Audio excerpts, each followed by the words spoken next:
В этот день меня забрали из этой палаты, несмотря на мои анализы, несмотря на мое состояние после смерти уже второго пациента, человека в этой палате. Врачи прекрасно видели мое состояние, мое отношение в первую очередь к этому всему. Тем более они видели, как сильно я начал сопротивляться после всех этих МРТ, спинномозговых пункций. После того, как мне сказали, что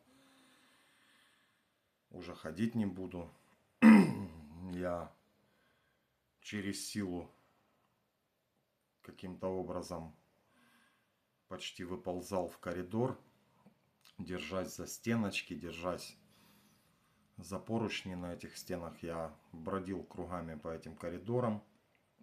Я понимал, что это бесит и врачей, и это как бы неправильно. Но тем не менее, у меня не было других вариантов и другого выхода. И при всем при этом врачи даже не возмущались, не показывали особо свое недовольство.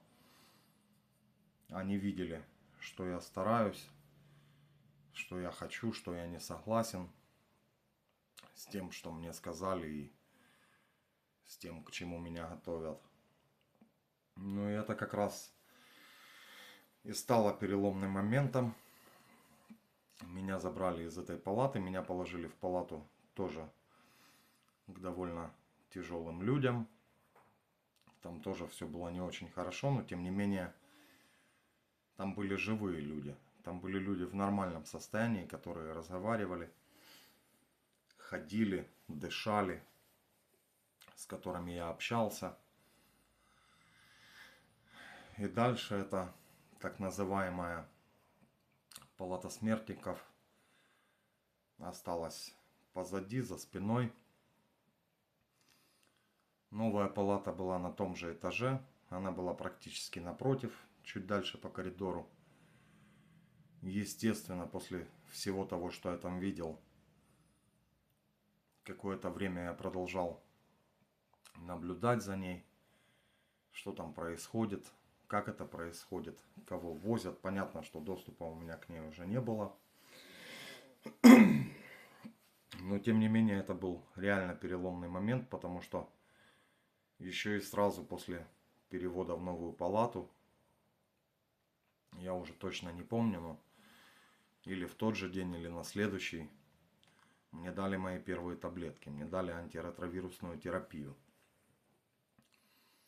после которой все действительно и начало меняться. Ну а дальше происходило тоже много разных событий. Были новости и хорошие, и плохие, куда же без этого. Но тем не менее я начинал сопротивляться все больше,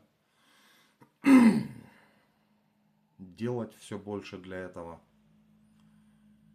Но результаты были местами хорошие, а местами все мои усилия делали даже хуже. Но об этом я расскажу чуть позже.